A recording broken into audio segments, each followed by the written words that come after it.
Hey everyone, I'm Dan from JazzComposersPresent.com, an online space where composers, musicians, and listeners come together to celebrate the music we love.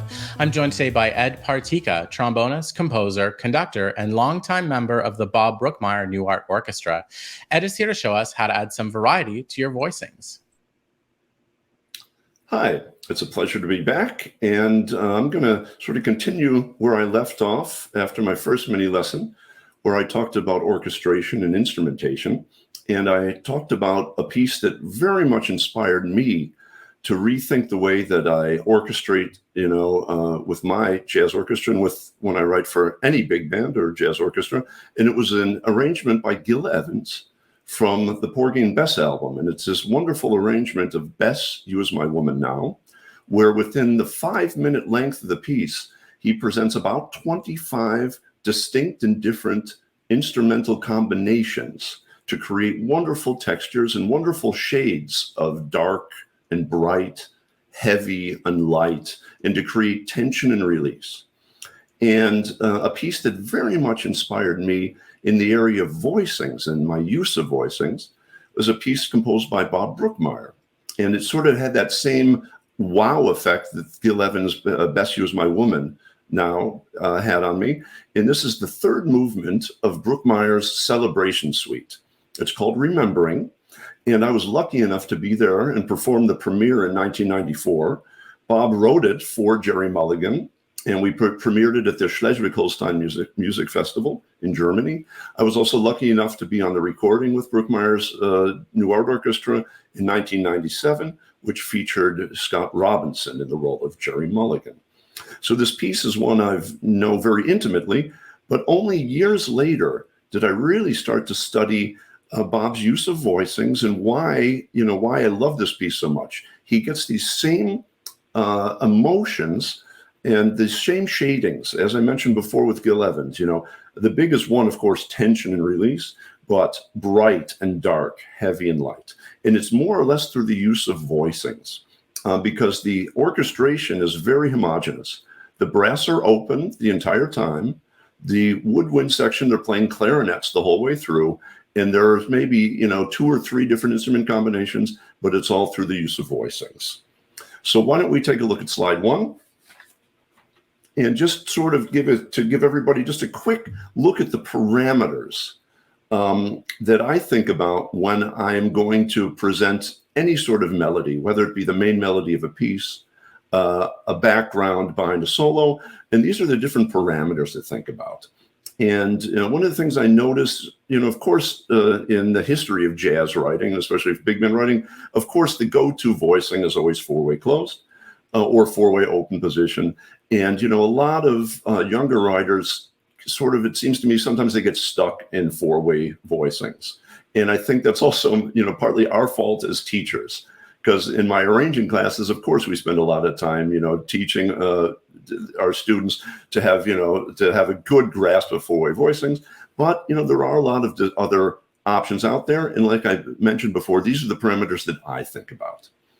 They're in no particular order, but probably voicing density is the very first thing that I usually think about. The number of voices, for any given melody or a background or whatever the line of music is. And I guess the first question is, does anything need to be harmonized? Does a melody need to be harmonized? Can it be unison? And then after that, the number of voices up to the amount of players we have. It was also one of the comments during my composer spotlight. Somebody also mentioned my use of unison, sort of my unapologetic use of unison. So that is really something to think about. Do we even need to harmonize something? Do we need to voice something? And then after that, thinking about the voicing type, of course, closed position, semi-open position, are we going to use some sort of drop, whatever? Is it going to be a spread or chorale voicing? Is it going to be some really pungent cluster voicing? And of course, the type of voicing is very, very often driven by the tempo, by the type of melody, the type of function that we're looking for. After that, looking at harmonic density, of course, the amount of dissonance. And another thing that I like to think about is where am I going to put the dissonance in the voicing? Thinking about maybe different ways to do it.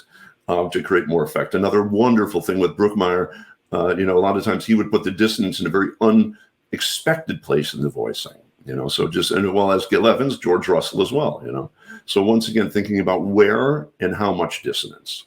And then another thing, of course, thinking about the context. Is this a functional harmony? Are we thinking about a 2-5-1 progression or not? Is it something more modern, more modal? I mentioned in my last mini lesson, a lot of the music that we're dealing with in the 21st century is singer-songwriter triad based. So a lot of times 4-way voicings just sound klutzy and sort of old-fashioned. And another thing I like to think about in this area of functional harmony is, am I going to follow the rules of correct voicings? With spacing, with where, am I going to put the chord tones in the bottom of the voicing and the extensions and the upper structure things in the top, or not? One of the things I love to do is in a functional harmonic context, break the rules, and once again, the names I just talked about, Gil Evans, Bob Brookmeyer, George Russell. We're doing this a long time ago, but I just think it's, it's a great idea to sometimes have. And of course, knowing the rules and then being able to break them.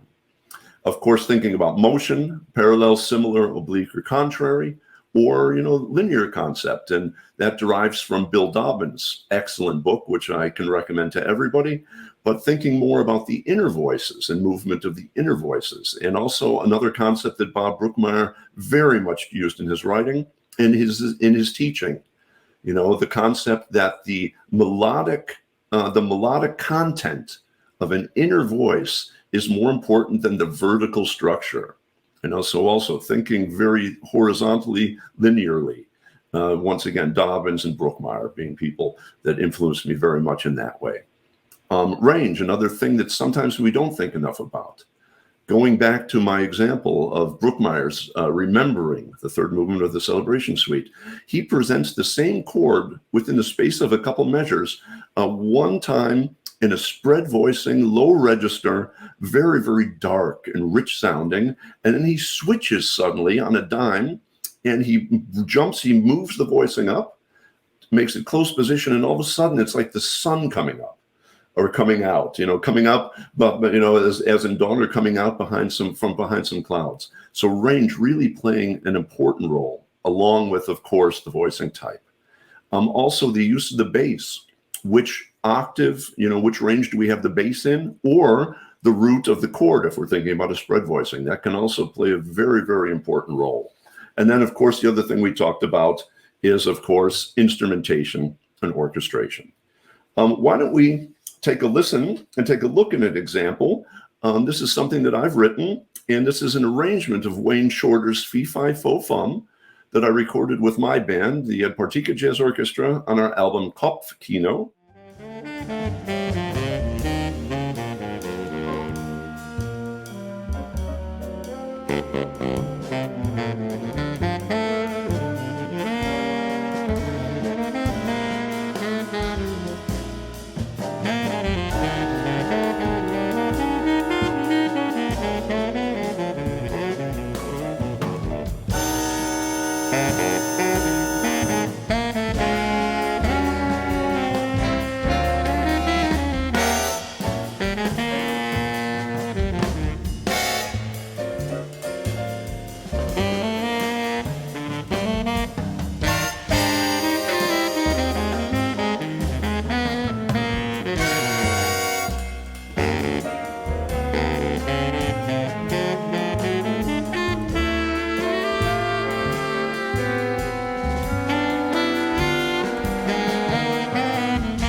Within 1 minute, or a little bit over a minute, there were 8 different voicing techniques I used, all the way from unison all the way up to 8 parts. And another important thing here, because the soloist is a baritone saxophone, range was something very much that was in my center of attention. And as you notice, if you go back and look at the voicings a little bit more in detail, these big, thick 8-part voicings, something like Thad Jones or even beyond, because they're fairly high in the range, they have just a different impact as if they were much lower with a big bass of, bass trombone and baritone saxophone. And of course, trying to stay out of the sonic area of the baritone saxophone by using woodwinds, instead of saxophones. Now, in the next chorus of the piece, we are going to hear that the woodwinds move to saxophones, the brass open up, and the harmonic rhythm accelerates.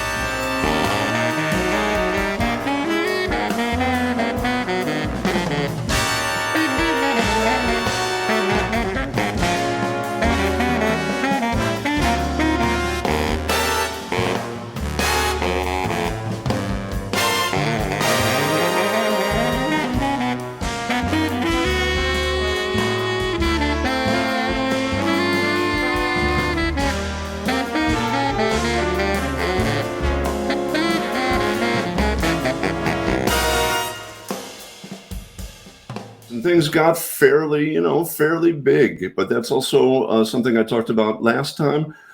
For me, in the progression of a solo, one of the things that we can use backgrounds for is to, of course, push the soloist. And at some point in time, I don't have a problem if the backgrounds become so massive that they sort of engulf the soloist like a tsunami, big wave sort of, getting over and just sort of engulfing the soloist. Something also just a nice effect that I like to use. And of course, on a studio recording like that, we can just push the soloist up. In a live recording or in a live situation at a concert, the soloist might get a little lost, but I'm not worried about it so much, for that one little minute. Because of course, what the orchestra is doing is also, in my opinion, quite important. Observant listeners and viewers notice that at the bridge, I use the exact same 6-part voicing, but it was orchestrated differently. So once again, another thing I think about when I'm writing backgrounds or in any sort of context is to give something familiar to the listener, something for them to grab onto, but of course, give them some variety, give them something new to keep things interesting. And this is also, I think, one of the big points, and one of the big things is trying to find the sweet spot between something that's familiar and something that's new and interesting. Because if you go too far in either direction, you lose the focus. If only new events are happening, new lines are coming, new things are coming, a lot of times for the audience, it just becomes chaos. And then if things, if you present too many familiar things the same way, it becomes too predictable. So once again, like I said, trying to find that sweet spot and using orchestration and instrumentation, but also using a variety of voicings to try to find that sweet spot. Thanks for listening. Thanks for watching today's mini lesson. Be sure to like, share, and subscribe. Drop any questions, comments, or suggestions for future videos in the comment section down below. To watch our full-length events and participate in live Q&As with our presenting artists, head over to jazzcomposerspresent.com. Thanks, and we'll see you next time.